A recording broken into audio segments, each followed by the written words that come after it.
Hello, everybody. Jan Rutherford here with Self-Reliant Leadership. This is a series we're having on LinkedIn Live office hours on our new book that's coming out. And I'll show that to you right now. And I'll step over here, Becoming a Self-Reliant Leader. And what we decided to do was basically have a discussion about each chapter. And so what we did is we invited someone that participated in a past crucible that could talk to each chapter. And each chapter is basically set up based on what happens out on an expedition. And what's funny about that is what happens on an expedition is how grit and discipline duty forge indomitable teams. And the same things apply to the business world. So that's what we're going to talk about today. And I'm super excited because the guest I have today, I had to do zero preparation for, zero, because he's my co-host on the Leadership Podcast. And the Leadership Podcast has been running for 8 years. We have never missed putting out a show each and every week. And we've had amazing guests on like Simon Sinek, McChrystal, Dan Pink, Bob Cialdini, the list goes on. And we're also really proud that we have on a lot of guests that aren't well known, but have a lot to say about leadership. So today, today is about accelerating relationships, and it's about what happens around the fireside chat. And who better to talk about accelerating relationships than my buddy, Jim Vasleopulos, the co-host of the Leadership Podcast. Jim, thanks for being here with me today. It is my pleasure, Jan. This is fun. Yeah. This is anytime we get to chat and jaw, whether it's on LinkedIn Live or whether it's in person, it's always great. Yeah. And the one thing I'm going to ask you, what we always do on our show is we always ask the guests, hey, what's not in the public bio? And, I didn't even go through your bio. So, could you do the Cliff Note version of the bio and then add in there something that, and again, this is going to be weird because we've been on the air for 8 years. If there's something you want to share that maybe nobody knows. Let's see. Cliff Notes bio. I hate this is the worst part of it, but I'm kind of a reformed engineer, reformed salesperson. I started my entrepreneurial journey pretty darn young. And so I've got a lot of battle scars and done a lot of things in corporate America and as an entrepreneur. And now, I guess I use those battle scars and wounds to help coach other people through the process much more gracefully. So that's essentially my bio. Something I will go through and I will share what I shared. You remember that first crucible I went on in Moab, and we were sitting eating lunch before we left, and it said everyone kind of share a story, and we didn't know anyone. And I think that was only your second crucible, so you were still working out everything, all the kinks. Yeah, that's all right. The kinks. And so I won't go into details, but I will say something that is something most people don't know about me is I have run the bases at Wrigley Field. Oh, that is true. I do remember the story. You probably don't want to go into the details. We don't want to go into the details. Yes. Yeah. But that's pretty cool. That's pretty cool. Yeah. As a lifelong Cubs fan, and the Cubs theme kind of comes around again because when we were in Patagonia, we had the little rule that said, we can only use a satellite communicator for death of immediate family members, really critical information that had to go back and forth. And at one point when we were at that point of no return and we were, got a satellite message and we stopped the chain of people all on the glacier that we were traversing. And we stopped and, you came back to tell me something. I thought, oh my gosh, something awful's happened to my, probably my father, my mother, or something like that. And it was to let us know that the Cubs had made it into the World Series, which was just awesome news. Yeah. Yeah. You guys were celebrating on that windswept, sunny, cold glacier. Yes. Yeah. Absolutely. And you had the Cubs patch on the back of your backpack. Yeah. Kevin and I both had Cubs patches on the back of our backpack. We were just in, and that's one of my most treasured pictures. It's one of the ones I share with more often than any other picture. Yeah. Gosh, it's hard to believe that was coming up on 8 years. since we were on that trip. Holy cow. I Wow. know. I know. Well, just a reminder to everyone watching, if you could let us know where you're dialing in from, we would be interested. I'm in Denver, Colorado. Jim is in Louisville, Kentucky. And I'm sure we've got people listening all around the country and probably in other parts of the world. So again, welcome.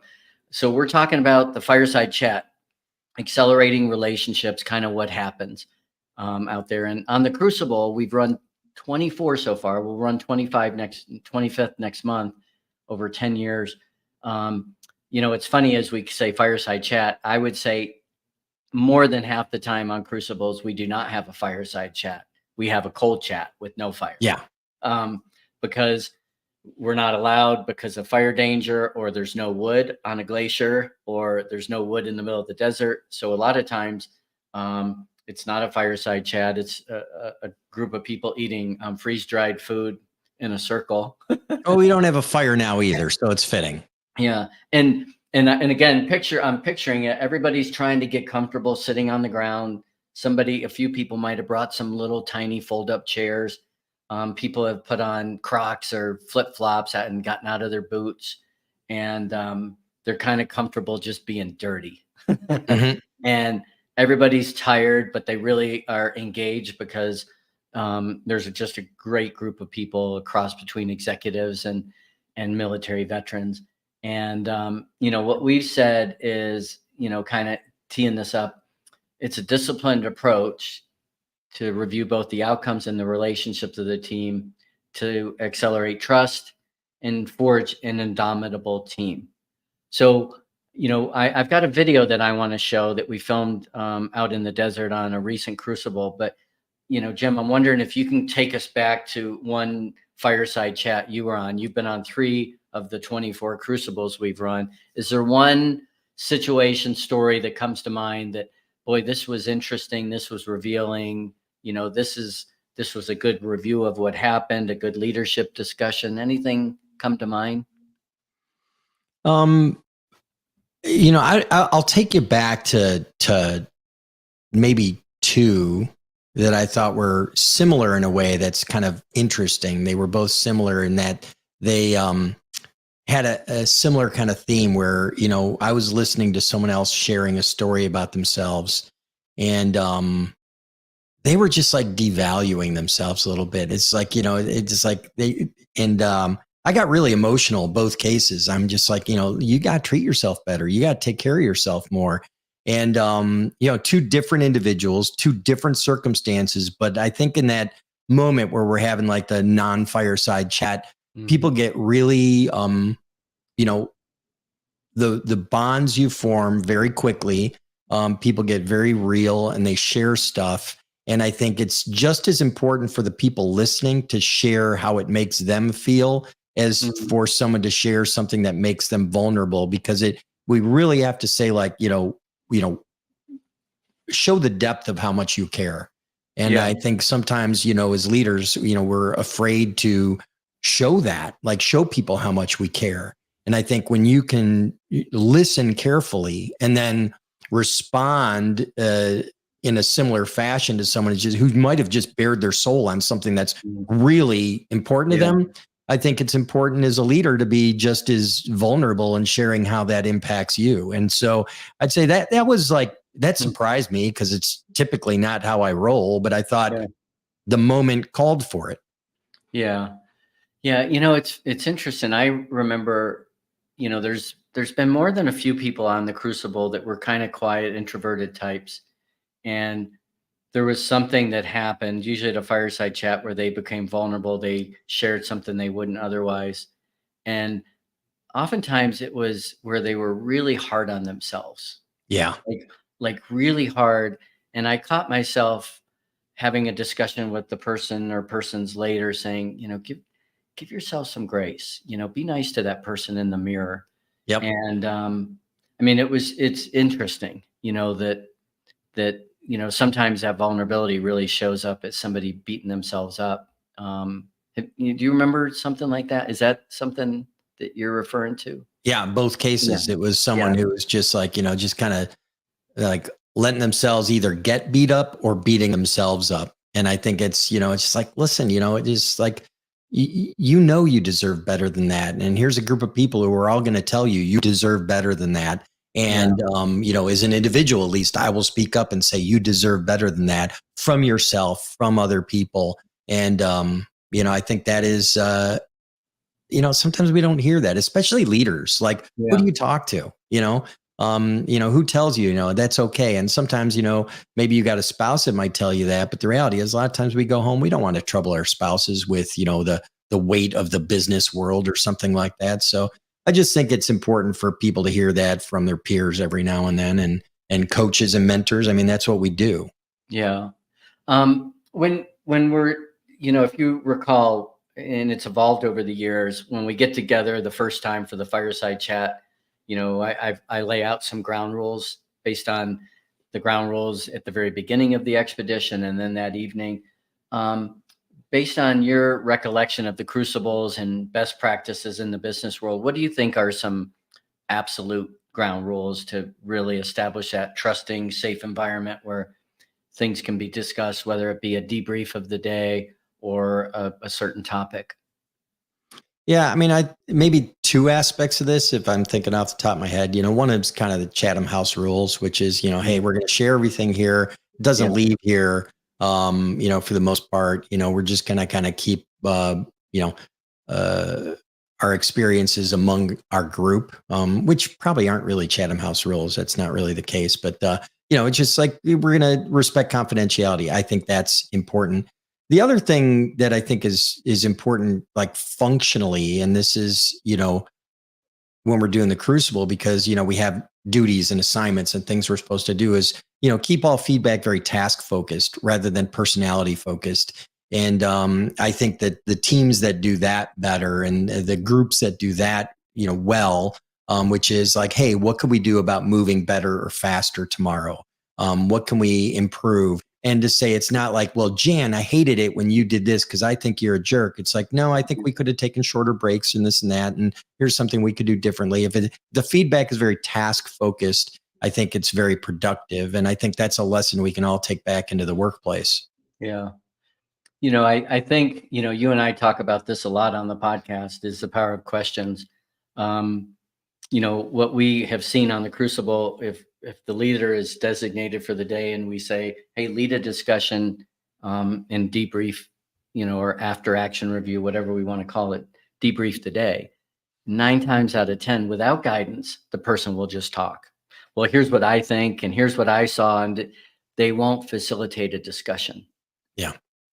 And it's so much more powerful when someone is sitting around and says, well, we were supposed to basically, get to the creek in 3 hours. How did that go? Well, we didn't get there in 3 hours. Oh, okay, why not? So-and-so had a blister. When we got to the stream, the bridge was messed up. And so we had to recon the area to find some rocks to go over safely. And, and everybody really helped. I mean, but they start getting into basically describing it instead in their own opinion, instead of getting. Well, I'm going to kind of stop you right here. And I want to just do something that I know you won't do. Okay. Which is, people hear about these crucibles and they think it's all about like the difficult things you did. Okay. Oh, we climbed this hill or we did this difficult thing. And like, oh my gosh, that's amazing. That's really not what it's about. It's about the people. And one thing you do remarkably well is you facilitate these discussions with questions to get people thinking, to position the dialogue productively. And I think, you don't give yourself enough credit at times with how well you do that. And the other thing that makes that discussion go so well is as you say it, and it's in the book, is like you see the unseen and hear the unheard. So that you pick out that element that people might have overlooked, and you make sure that we spend time in that evening discussion, or, focusing on that which is not seen, or that which was unheard, or that which may have seemed small in the moment, but ended up actually being a big thing. And so I think that's something you do remarkably well. That's the real value of the crucibles. It's not the difficult things. In fact, I think we could do a crucible doing less difficult things and still get the same value out of it. Although there's no denying that when you do amazing things, the value is there. Yeah. Well, thanks, Jim. That's awful nice of you. But when I'm leading those discussions, I have a perspective. I pay attention to the people and the group dynamic. Is you and I have talked about, the guides might focus on, hey, where were the most riskiest places of the day? How was the risk mitigated? Other people might focus on equipment. Hey, these boots, these trekking poles are the best thing since sliced bread. you know. So everybody's got different perspectives, and as you go through those debriefs, it's really helpful, especially if you're the leader, to really know, like, hey, where's my people's heads at? Where are their strengths or weaknesses? Where are their interests? What you've done a great job on the Crucibles is, and I'll never forget in Patagonia, I put you in charge on the hardest day. When we were going up to the top of the ice, my worst day. I mean, it was a really hard day because we were getting up on the glacier, and it was really crap. And there was places that were dangerous that if you dawdled too long and things fell down, we would have gotten hurt. And I put you in charge because I knew you were one of the slower guys, and I thought this will keep your mind busy. Yeah. And right away, you delegated everything. You're like, okay, you want to be a guide one day. You spend time with the guide. Okay, you do this, you do this, you do. And then it was like Jim had nothing to do except focus on Jim and getting up that darn hill. And it wasn't just a thing of beauty, but it set a tone for everybody else. Like, you don't have to do everything as a leader. Yeah. You don't have to be the expert. You don't have to be the strongest, the smartest, anything. You've got to figure out, how do you engage different people in their strengths and their interests and for where they need development. And you had everybody's number on that. And it set an example, especially for the military guys that are so used to taking charge and feeling like they've got to be out front and do everything. And it was like, you don't have to do everything. You are competent and confident because you knew all these other jobs. In the work world, you're not going to know everybody's job who reports to you. Yeah. You might not be a lawyer, a finance expert, an HR specialist, at IT person, but you as a senior executive might be in charge of all these different people.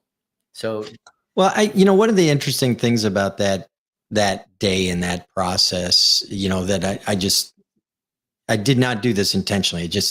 That's the way I roll. Okay.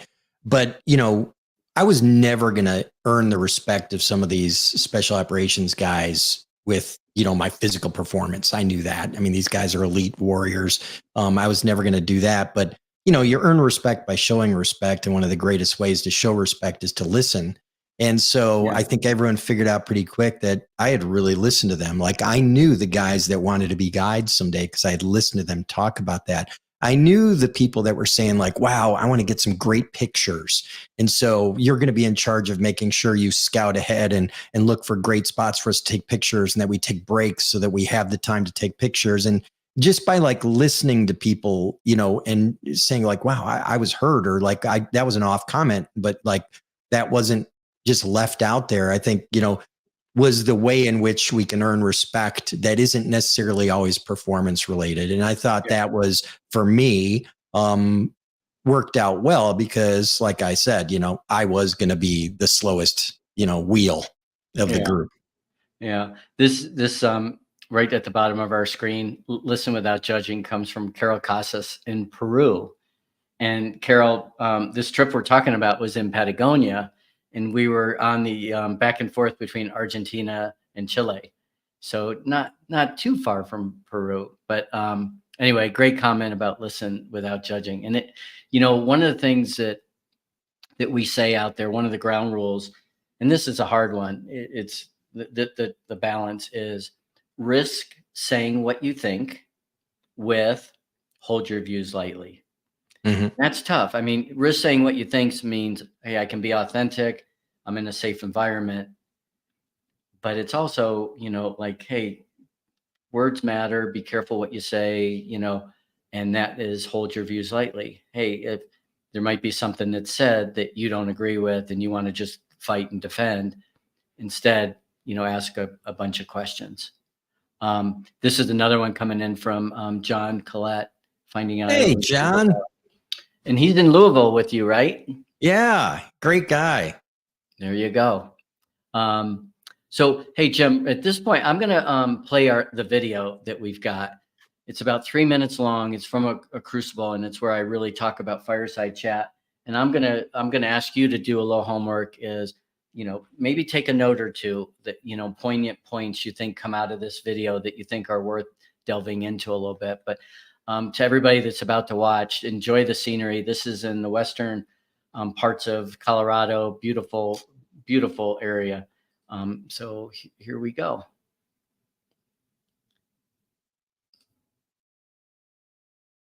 When you hear the word self-reliant, it's sort of selfish. I'm relying on myself and only myself, but really you're not. You're relying on everybody. And say what is right for your people and the organization or your team and the people you serve, but not just for yourself. So that's kind of where I went with it. And then a lot of it, maybe just because where I am in my life and my career, I thought about being accountable, and part of that is also being comfortable handing over things to others. Ask a lot of questions to learn so you get better at whatever you're doing, so you move up. And then as you progress, tend to ask less questions because you put this weight on yourself, like, well, now, I'm the one answering those questions. But to your point about reverse mentoring, it's a way to continue to ask the questions, continue to learn, and continue to grow. And then we're all made up of our experiences over our life, right? And we're all asking questions to get that feedback to get to a certain point. Why would we stop doing that? The Fireside Chat is actually one of the most important components of the Crucible. Think about it as a debrief, a postmortem, an after-action review, a hot wash, whatever phrase floats your boat. What we're doing at a Fireside Chat on a Crucible is basically reviewing the day. What went well? What didn't go so well? What recommendations and changes should we make tomorrow?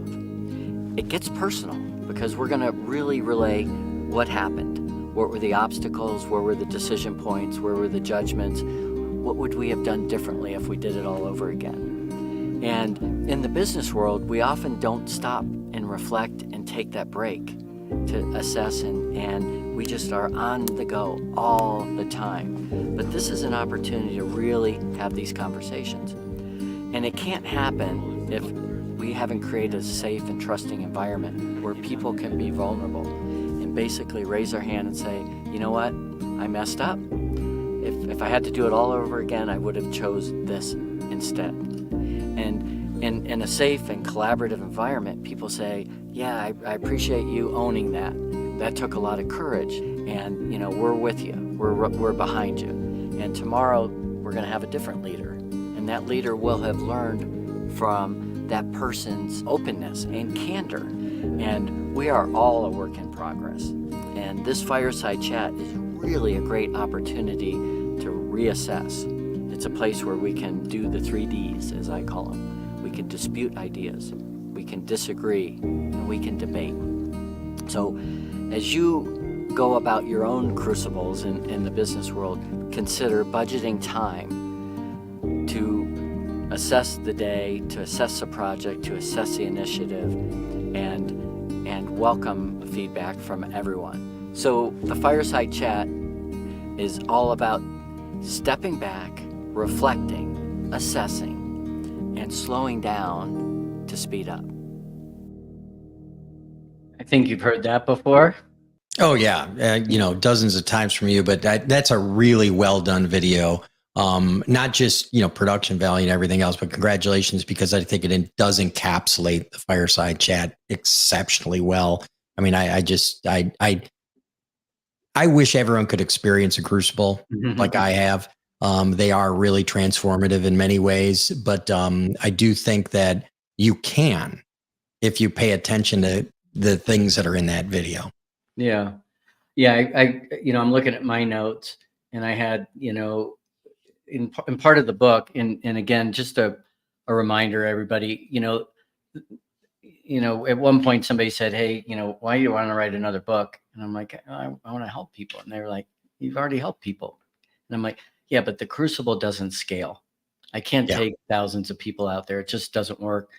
And, some people can't do it, don't want to do it. So what we tried to do in the book is really take a lot of those lessons and take people with us through the pages. But in reviewing, the chapter about this, I looked at it and I'm like, we wrote about 6 ways a discussion can go. Things can be disputed. There can be a disagreement. There can be debate. There can be consensus. There can be commitment. Then there can be collaboration. And I think, when we're out there, we're really just trying to basically get people to open up and figure out how can this team function better tomorrow. But it's not so much about the team and tomorrow. It's more about, hey, we're trying to provide a framework. We're trying to provide a lens into slowing down is what we really need to do. And you and I both work with executives who are hair on fire, 80 hours a week working, sending emails at night and on the weekends, making their teams crazy. That's not helpful. And so many of the people we work with say, yeah, I had a coaching session and I told this person, don't do this again. Mhm. And we know maybe they'll comply, but they're not going to be committed. They're not going to be loyal. You're not creating a high-powered, high-performing team unless there's a certain amount of, and this is a weird word, a certain amount of negotiation that's allowed. Yeah. People support what they help create means I'm willing to give and take. Yeah, I mean, we're going to get to the top of the mountain. We're going to hit these goals for the quarter, but you can't just, crack the whip and think that's what's going to get everybody there. And again, this whole idea of slowing down is about relationships. I mean, you remember what Kevin Glenn said out on the Crucible about terminal velocity and Yeah. accelerating relationships. You want to tell that Well, story? I mean, I think, Kevin talked about, there's a terminal velocity to forming teams. You can't rush it. You can't, just say like, okay, we agree on this, hands in the center, let's go. There's an amount of time that goes into doing that. And, there's something interesting that I just took out of that last video that I'll tie into that for a moment. But, one of the things we talk about in the podcast all the time is curiosity. It's really important. It's a very important trait for leaders. But you didn't hear people saying curiosity. Maybe you heard people say about like questions, and we were talking about questions, but really what you heard a lot of people talk about in that video was listening. Okay. Now you could say curiosity begets questions, questions beget, listening, and, listening then begets learning, which is really what we're all about, is trying to do that. But a lot of times people listen in like a meeting, if we're sitting around a meeting table, they listen for the purpose of what they want to say next.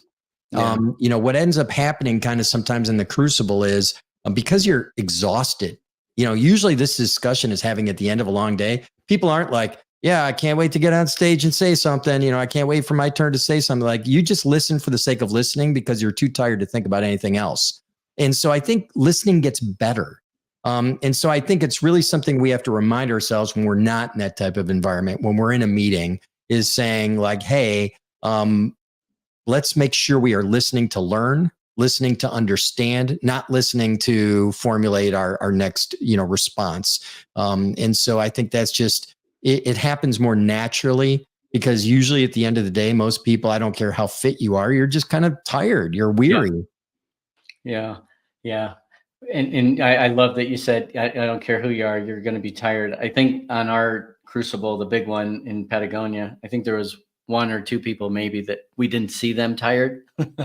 all the rest of us had a bad day or two. Every one of us. Yeah. Yeah.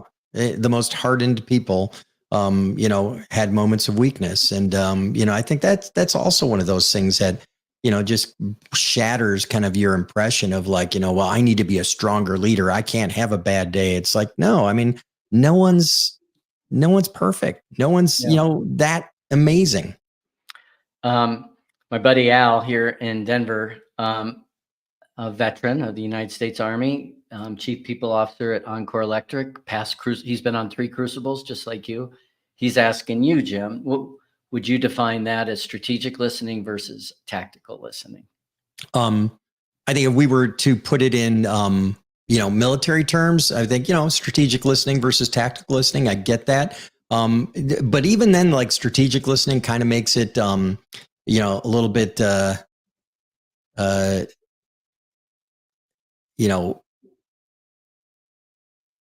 purposeful. I'd say like maybe just call like empathetic listening. Like Yeah. I just want to hear everything. There's no strategy involved. I just want to have some serendipity. I just Yeah. want to see like, what is it? And I'm going to let it come to me in its purest form. I'm not trying to like figure it out. Like I don't even have to figure it out. Yeah. I may just have to feel it. I may not understand it. And so I'd put less structure around it than calling it strategic. But I mean, I appreciate the difference. I think there's something very different than something tactical listening. But I just say like, let it flow, let it come at you, and it'll do what it's supposed to do. Don't try and give it form before it really you get to digest it fully, because you might not even really fully digest it until the next morning. Yeah. And Al's, I love what Al always says is he doesn't think difficult conversations require courage. He always says that difficult conversations require compassion and candor. And Bingo. I think it's beautiful. The other thing is I think the fireside chat is an opportunity to ask, yourself as a leader, as a team, do we have trust there? And to me, one of the biggest indicators of trust is that people risk saying what they think. Mm. You're not being met with silence. And what's interesting, the Gallup survey came out for 24 a week or two ago and showed that only 23% of employees in the world are engaged, and only 33% in the US and Canada. 1 out of 3 people are engaged. And even less than that are people that are really looking at ways to innovate and creative and buying in. So I mean, we've got a tall order these days as leaders to really harness the energy and the power of other people. Yeah, and I'd say we got a tall order, but it's a simple recipe. Yeah. I mean, it's really not complicated. It's like care for people. Listen to people, and without an agenda. Really care deeply about like your customers and, creating an environment where people can thrive and be fulfilled. I mean, it's not really all that complicated, yet we complicate it. We're really good at complicating things and making simple stuff like nastier.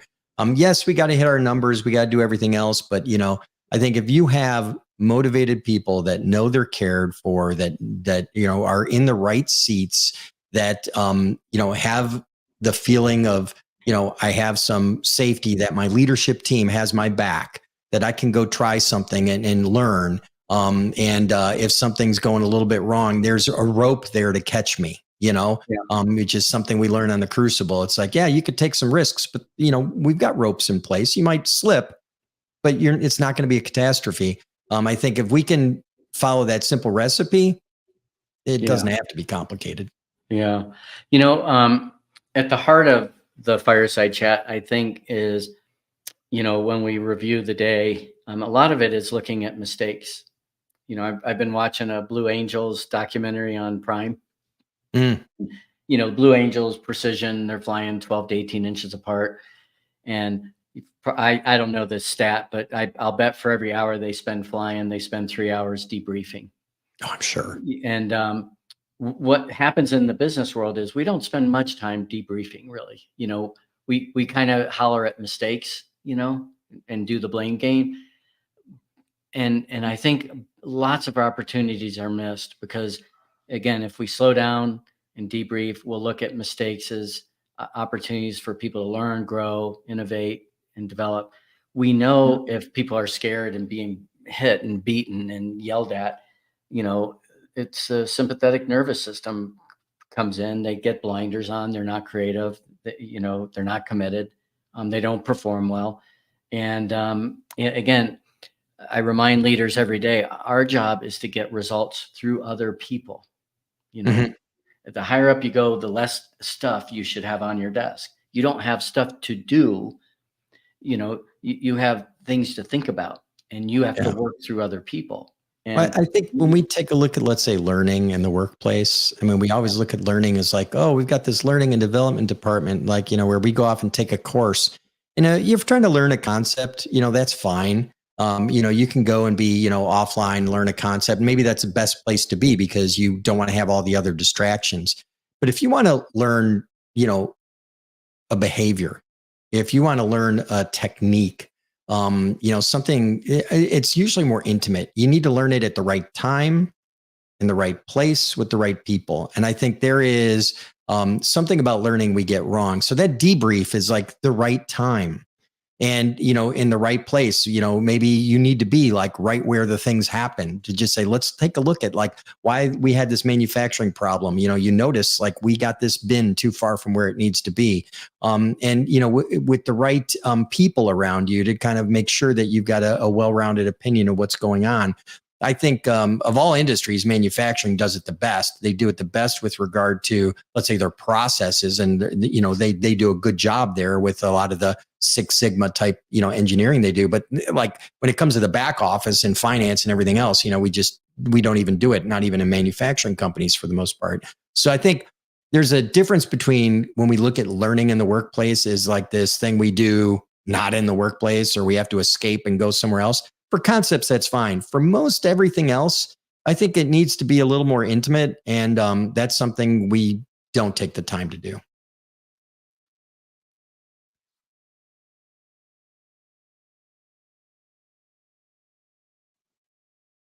So I lost Jan here. Jan, where are you? there we go. I really like that, Jim. And I forgot to bring myself back onto the stage. So thanks for yelling at me because I'm talking, pressing buttons here. Shakespearean soliloquy there. Yeah, it's a reminder. I need to delegate to somebody to press the buttons for me. But where I was going was Patrick Squires has this comment here, which is a great comment. And I've never thought about trust as far as depth. We always kind of think, is there trust? Yes, it's binary, yes or no. But I think Patrick makes a great point. There are levels of trust. And, my buddy Tim Cole recently said, he's the one that always talked about, do you have compliance or commitment? And now he's, said, and I think that the high level of commitment is loyalty. And, when you've got loyalty, it's at what we'd refer in the military as, you've got somebody's back, like you and I have that as co-hosts on the podcast. Like, I don't want to let you down. You don't want to let me down. I mean, we're loyal to each other. I mean, I can pick on you and criticize you, but nobody else can, Yeah. Well, I mean, I think I love what Patrick says because, I would say there is a depth to trust, but, I'd say communication gets you maybe like surface level trust. To get deeper, it has to be like actions. It can't be just like what I say. It's like, it's now what I do.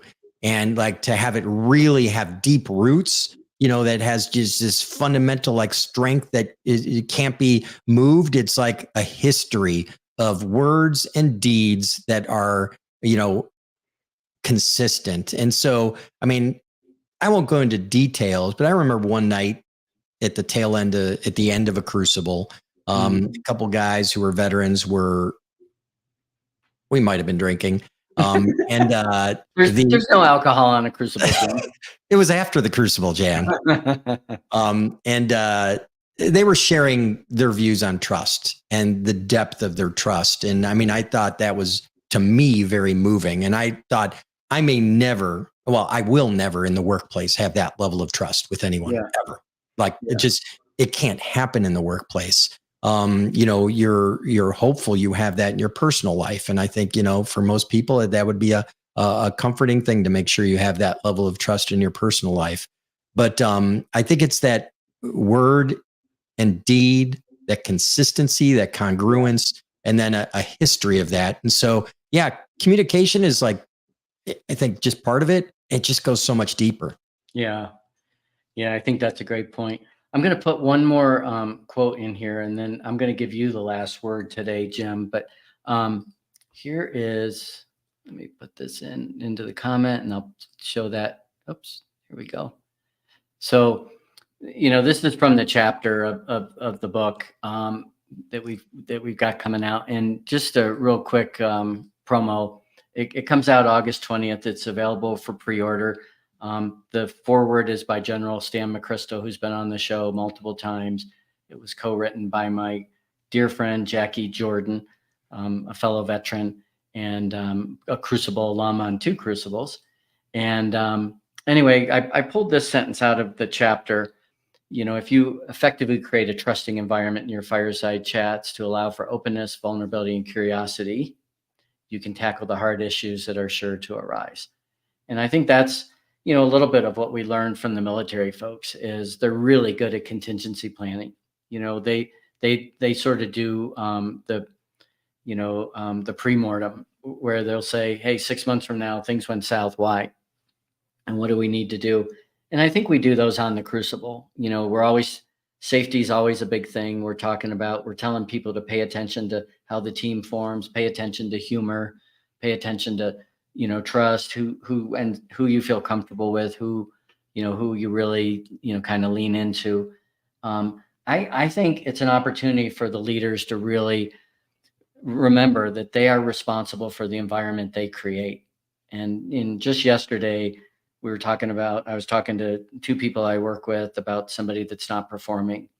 And we coach through all the things that we need to do to fix that person's behavior. And at the very end, I said, keep in mind, where's this behavior coming from? A lot of this things this person has done have been tolerated in the environment. So all of a sudden now you're saying you can't tolerate, you've tolerated it. And, so I think, again, I think it's really important to pay attention to the environment you create, through all these discussions. And again, if you're going 100 miles an hour all the time, you're never going to be able to do that. You've got to slow down. And again, this is from someone who really has a hard time slowing down. Yeah. Well, I mean, I think you talk about this a lot, Jan, about, creating structures that, really create the right environment. And so we go back to that quote and you say, we look at this like, hey, we had this trusting environment, and everyone kind of views that as like for this brief moment in time, we had like this trusting environment. That was great. Wasn't that awesome? And, if you think about this is like, you've done what, 24 Crucibles? Is that what it is? Yep. 24 Crucibles.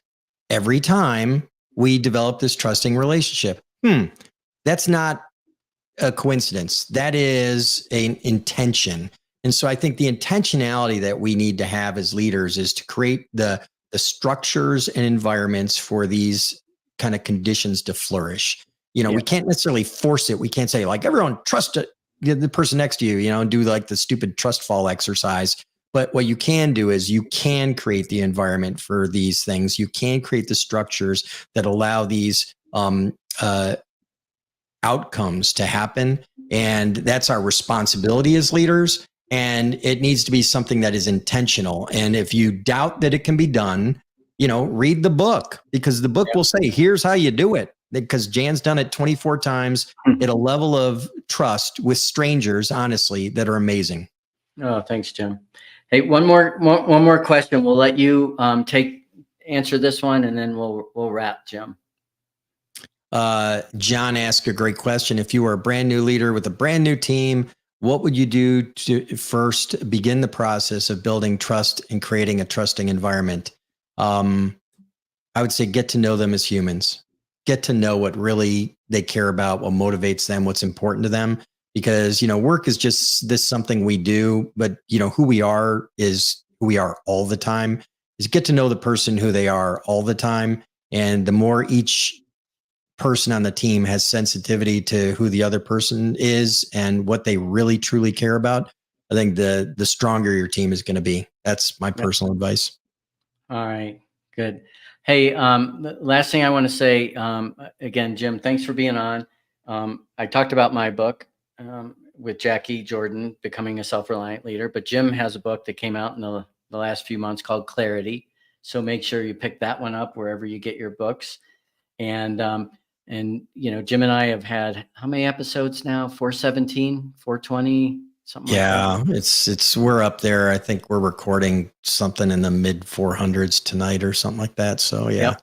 it's crazy. And our good buddy Jim Peters, who's also a Crucible alum, created an AI database. So we've got a new tool where you can kind of use our catalog of shows. So if you're interested in that, just send me a direct message or Jim, and we can get you access to that database and see those. So again, a little pitch for the podcast, a little pitch for our books, and for the veterans that are out there and watching.